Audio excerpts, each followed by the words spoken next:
Hey Tiger Teachers, welcome to Digital Learning Connections. First of all, I want to give you guys a huge round of applause, kudos for everything you did from spring break until the end of the school year. What a crazy time, right? It's amazing to me how spring break happened.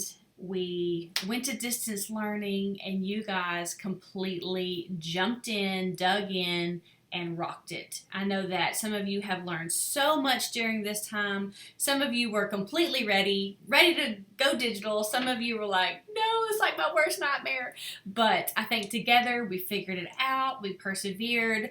But now it's time to get a baseline of knowledge going in our district. We want to make sure that everybody moving forward has the same knowledge base, the same expectations, and the same best practices moving forward. Okay, so that's why we created this Digital Learning Connections, or DLC, professional development series. So we're going to cover all kinds of programs, not all the ones that we have access to out there in the world in EdTech, but just the ones that we purchase here in the district, or the ones that we highly recommend that you use in your classroom for various reasons. So for all teachers in the district, we're going to have ClassLink, which is our new dashboard portal into all things curriculum and instruction.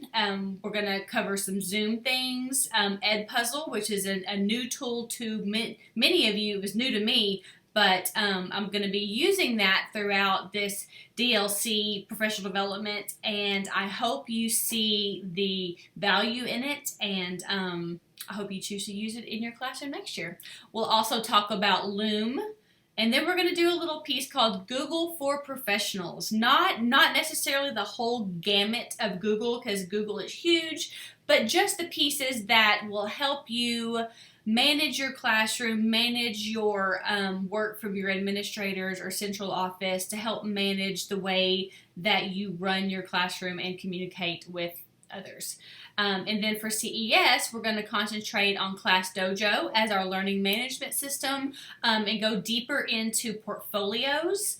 And then for AC Williams, the middle school and the high school, we're going to talk Google Classroom. Now, with Google Classroom, I know many of you are well versed, you've been using it for years, but our purpose in going over everything in Classroom again is to really get that baseline of knowledge and best practices.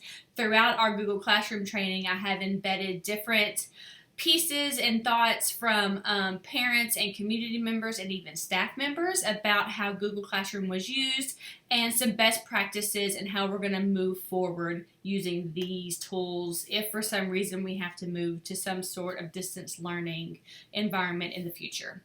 A couple of things I want to point out or make sure that I cover in this is when we do start back to school in the fall, guys, it's going to be imperative that we direct teach the use of these technology tools with our students. We can't use them in the classroom here and there and then go to a distance learning environment and expect them to know what to do. So from day one, Google Classroom, ClassLink, these things need to be used regularly in their lessons so they know if we go to distance learning again, they know what to expect and how to use it, how to access it, what their username and password is. Oh my gosh, it amazes me how many students did not have that information memorized. So that is definitely something. Memorize those passwords and learn how to use these tools in the classroom. Another thing we need to discuss, and if we go to a distance learning situation again in the fall, we will make a determination then, but actually the day that we assign the work. I know some campuses were assigning on Monday and due Friday. Some campuses were scheduling things to go out on Friday and coming back the next Friday, and then some were all over the place. So we are going to streamline as much as we can, get a baseline. So I hope that you enjoy this training. I hope you find it beneficial. If you have any questions throughout the process, feel free to reach out, and I will see you on the other side. Okay, hold on. I'm sorry, not yet. before you get started, I need to make sure that everyone knows how to navigate Google Classroom as a student before moving forward, because our class on Google Classroom isn't until a little bit later. So this is what you will see in your Google Classroom. You will see an announcement actually posted that's going to give you the school codes for Edpuzzle. You'll need to go ahead and take care of that as one of the very first things. At this time, there is no classwork due, but you will see it populated on your ends by the time you watch this video. So your upcoming work will always be right here. Classwork. Now, I tried to streamline this as much as possible. I created topics for each one of these sections. So anything that is an extra resource and not really a lesson will be up here at the top.